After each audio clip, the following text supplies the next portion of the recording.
And we just wanted to use this as an opportunity to thank who I believe is one of the hardest working men in marijuana activism, Mr. Radical Russ Belville.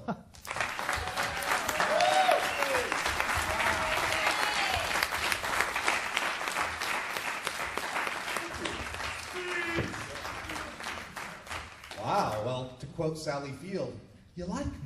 You really like me. Thank you, man. This is really cool. I wasn't expecting this.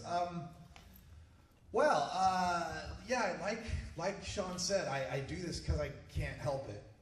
I have a disorder. I have to be this way.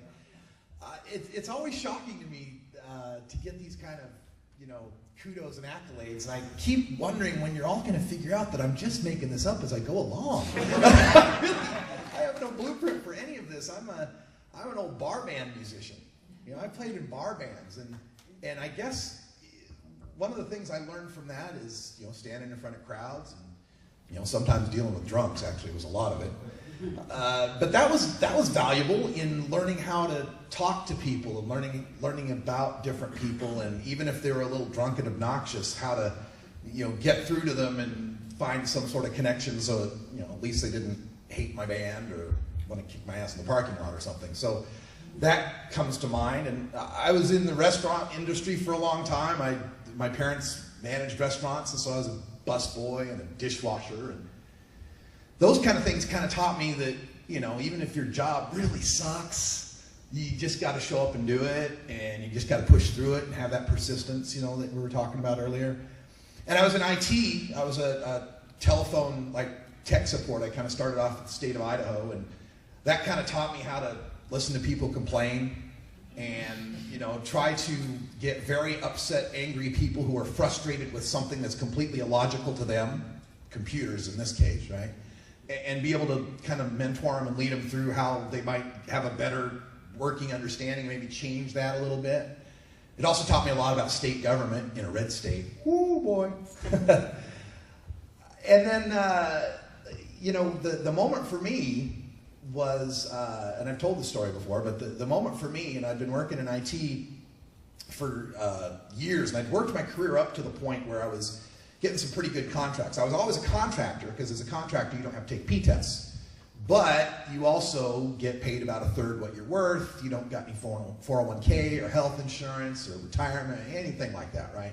It's always a 6 month to 6 month existence, trying to hope you get that next contract 6 months later somewhere to do something computer related.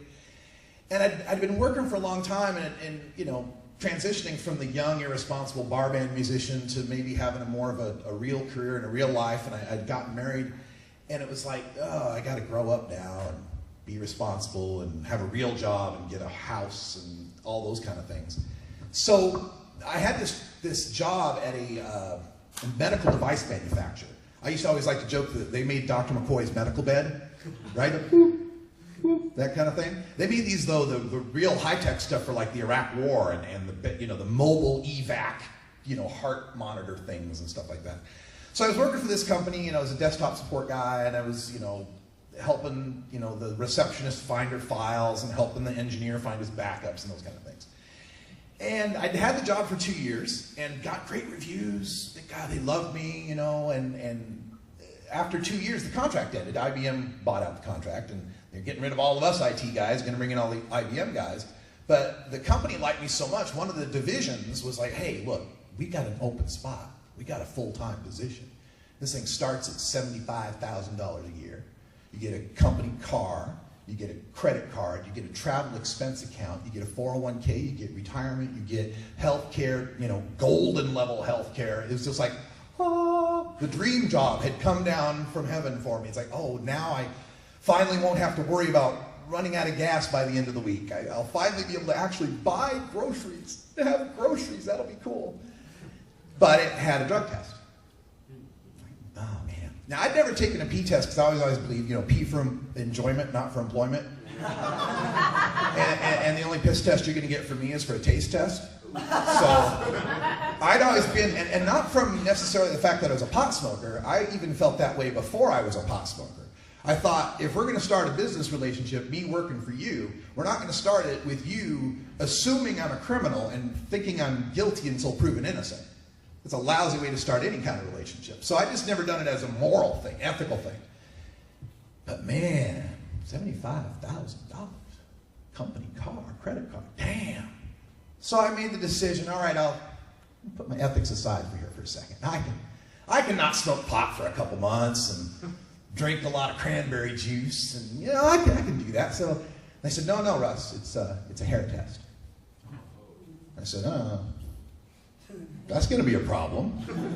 And the human resources lady said, oh, no, they'll find some hair. I'm like, what? I don't know if I know about this. This makes it cool. And I went, oh, okay. I said, oh, great. And then I went home and went, shit. All that cranberry juice ain't going to mean nothing on a hair test, right?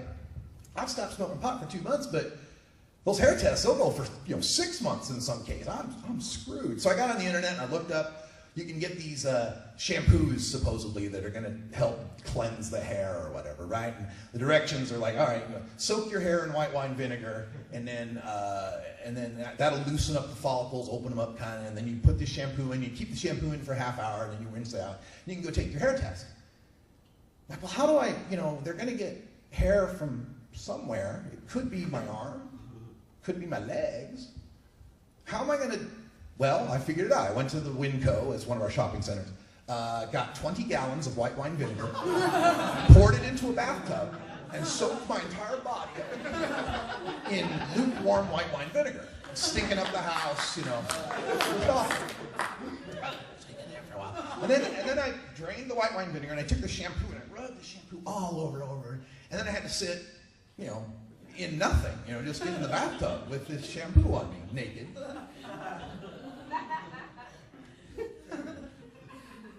Waiting for that 30 minutes, right? So finally 30 minutes, wash that all. Okay. Whew. All right, so time to go take the drug test. True story.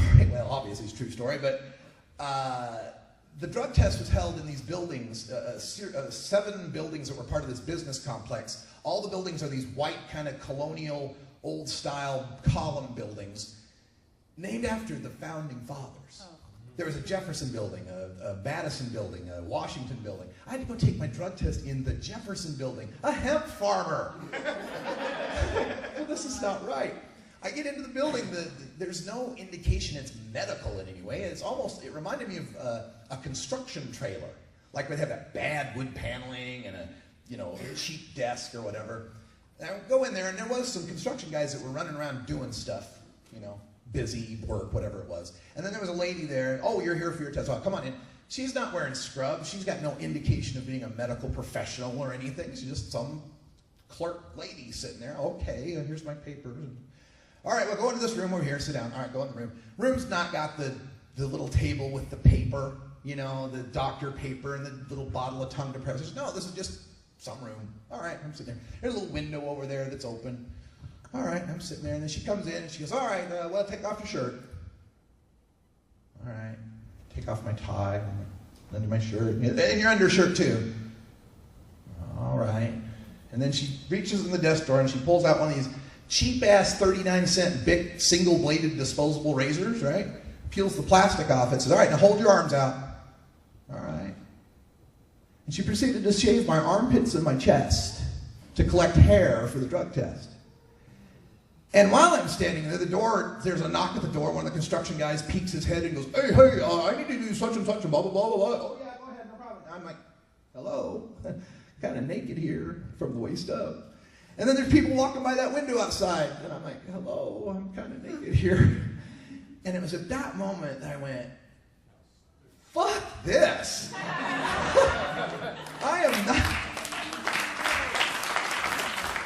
I've been doing this job for 2 years. You've been underpaying me for 2 years. I've been living with no health care for 2 years.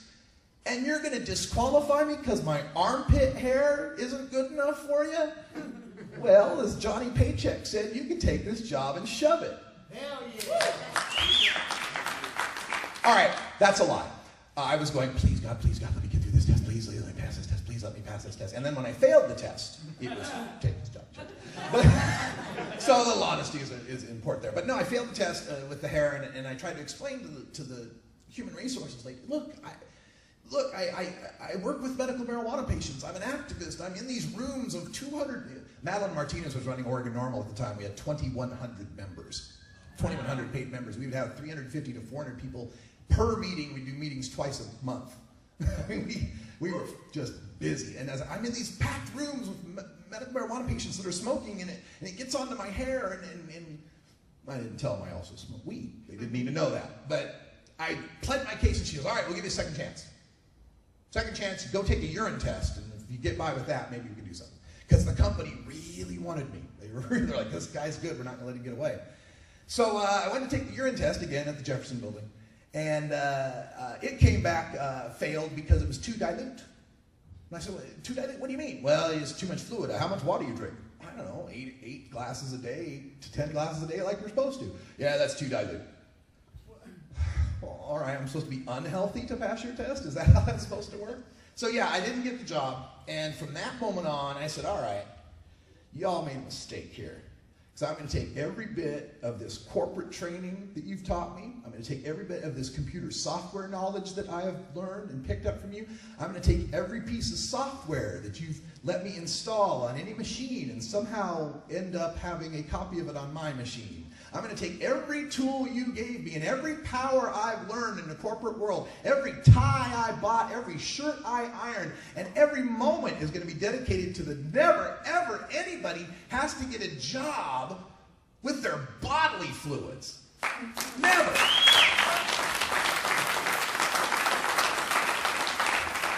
So, obviously, the first step of that is you got to legalize weed. That's the first step. But you know, when I was working for Normal, they often said, well, what are you going to do after marijuana's legalized? I'm like, geez, get to work on the shit I really want to change.